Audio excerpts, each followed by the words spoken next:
ganda. Hi, girl. Ano kaya? Hello! Hi. To, ba't ka malungkot? Why?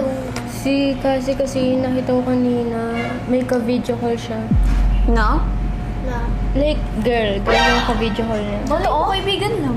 Malay mo kapatid, di ba? Huwag ka na, malay mo. Di ba may kapatid siya? Babae. Hindi, kasi nakita ko kanina, sobrang sweet, Like, paano Hindi niya sweet na nga ba? ako napansin kanina pagdating ko. Paano sweet ba? Ano, may narinig ka ba? Nagkakamusta sila. Kumain ka na ba? Ganyan. Ay, nag-update. Oo, nag-update, parang gano'n. Hindi, wag mo na lang masyado i-overthink. Malay mo wala lang, di ba? Nakaka-bad mood. Parang Nababother ka? Oo, nababother ako. Okay lang yan. Okay lang yan. Okay lang yan. Malay mo, minsan lang, kaibigan. Okay lang yan. Relatives, ganun, di ba? Wag mo lang yan. Yung sarili mo. Oo. Kaya pala ganyan ka kanina pa.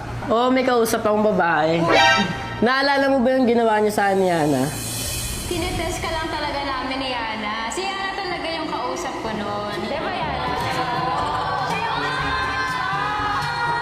Siya yung kanina ko pong kakol, tsaka chat. Oo, bakit? Oo, tama ka. May kabidyo lang ang babae.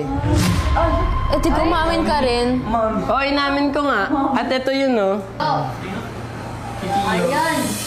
So yun guys, naalala nyo ba? Noong mga nakaraang vlog is pinagkaisaan ako ni Yana at ni Angel. Kaya ngayon, it's payback time.